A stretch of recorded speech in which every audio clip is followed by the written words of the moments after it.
Nos informations en détail. Le président Abdel Fattah el-Sisi est arrivé à Biarritz en France pour participer aux travaux du sommet du G7 en réponse à une invitation de son homologue français Emmanuel Macron. Le porte-parole de la présidence, l'ambassadeur Bassam Radi, a déclaré que le sommet du G7 abordera cette année un nombre de sujets dont les questions de la sécurité internationale, la lutte contre le terrorisme et l'extrémisme, l'envisagement de l'usage de l'Internet pour des objectifs terroristes et les moyens de lutter contre le trafic des êtres humains et la migration clandestine. Sera également inscrit sur l'agenda du sommet la lutte contre l'inégalité, le soutien à l'autonomisation des femmes, en particulier en Afrique, outre les questions de l'environnement, du climat, de la diversité biologique et le développement du système économique et financier mondial. Les incendies de l'immense forêt brésilienne se sont imposés à la dernière minute comme sujet phare pour le premier jour du sommet. Le porte-parole a réitéré que le président el-Sisi prononcera un discours devant le sommet du partenariat du G7 et de l'Afrique en tant que président de l'Union africaine. Au cours de son mot de circonstance seront abordées la soumission de la vision africaine vis-à-vis des moyens de réaliser la paix et le développement durable, ainsi que la consolidation des principes de partenariat équitable entre l'Afrique et les pays du G7 dans le cadre des intérêts conjoints et mutuels. Rappelle également qu'en marge du sommet du G7, le président el-Sisi s'entretiendra également avec un nombre de dirigeants des pays participants pour l'examen des relations bilatérales et le développement de la situation régionale et internationale d'intérêt commun.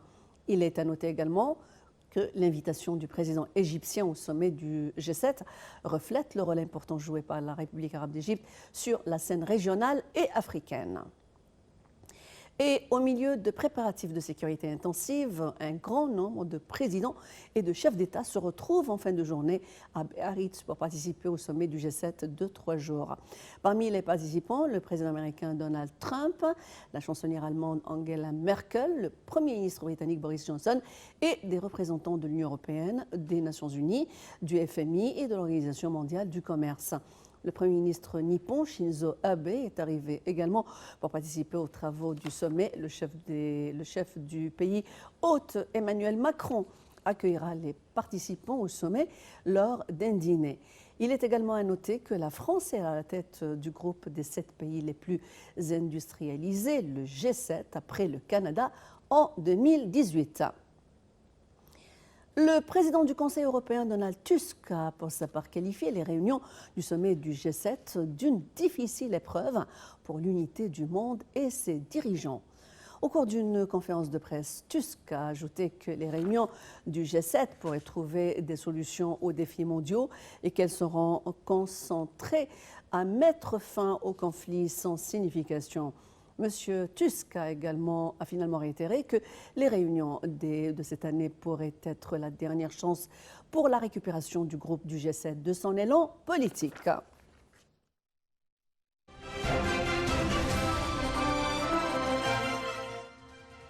Sur le plan régional et arabe, l'armée libyenne a annoncé avoir contrôlé tout l'espace aérien libyen en prévision de toute percée de la part des éléments armés du gouvernement d'union nationale.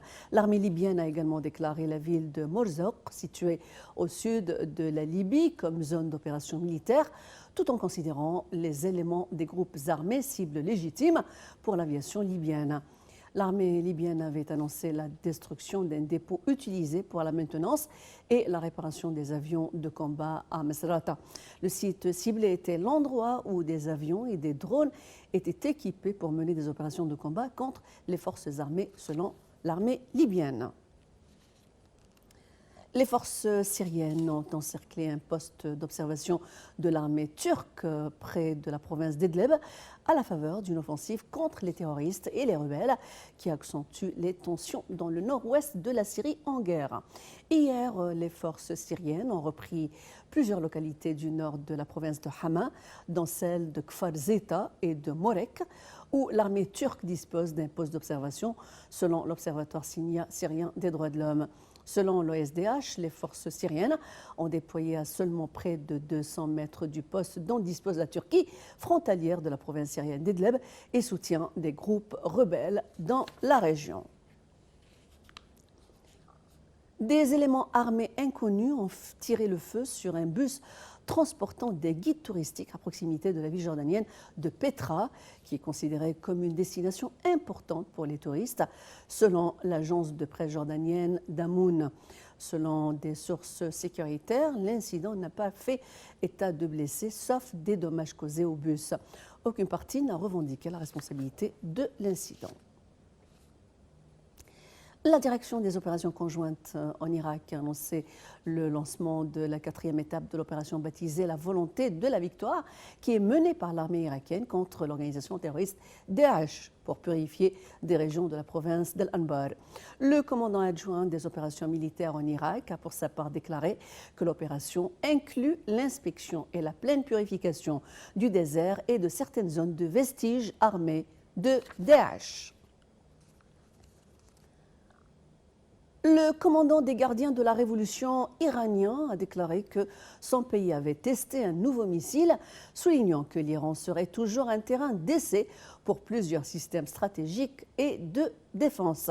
Il a ajouté que cette opération visait à développer la force dissuasive de son pays sans autre information. L'Iran a d'autre part dévoilé son nouveau système de défense antiaérienne de fabrication locale sur fond de tensions accrues avec les États-Unis. Le nouveau système, rappelle-t-on, mobile sol-air de défense iranien, a été dévoilé au cours d'une cérémonie à Téhéran à l'occasion de la Journée nationale de l'industrie de la défense à laquelle a assisté le président Hassan Rouhani. Pyongyang a tiré 2 nouveaux projectiles qui pourraient être des missiles de courte portée. Rappelle que la Corée du Nord a multiplié ces dernières semaines les essais d'armes pour protester contre les manœuvres militaires américano-sud-coréennes qu'elle considère comme la répétition d'une invasion de son territoire. Le ministre japonais de la Défense, Takeshi Iwaya, a également indiqué aux journalistes que Tokyo pensait que la Corée du Nord avait tiré, je cite, des missiles balistiques en violation des résolutions de l'ONU. Fin de citation.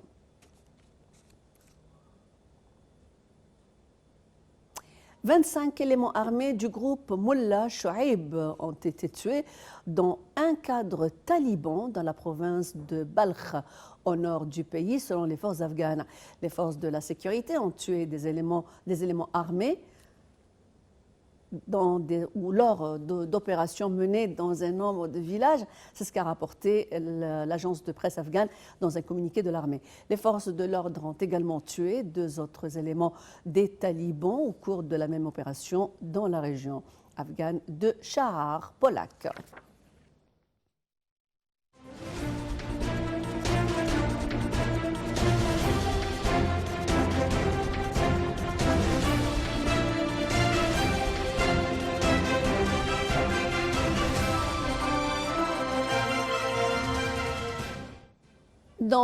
Sur le plan économique, on commence par l'Office central de la mobilisation générale et des statistiques qui a annoncé que la valeur des exportations égyptiennes pour les 7 pays les plus industrialisés, le G7, a augmenté de 9% pour atteindre les 3,8 milliards de dollars au cours du premier semestre de l'année courante, contre 3,5 milliards de dollars au cours de la même période de l'année dernière. Les États-Unis s'inscrivent à la tête des pays importateurs de produits égyptiens au cours du premier semestre par une valeur d'1 milliard de dollars, suivi par l'Italie avec 951 millions de dollars. La Grande-Bretagne y figure à la 3e place avec 719 millions donc 719 millions et 1000 dollars.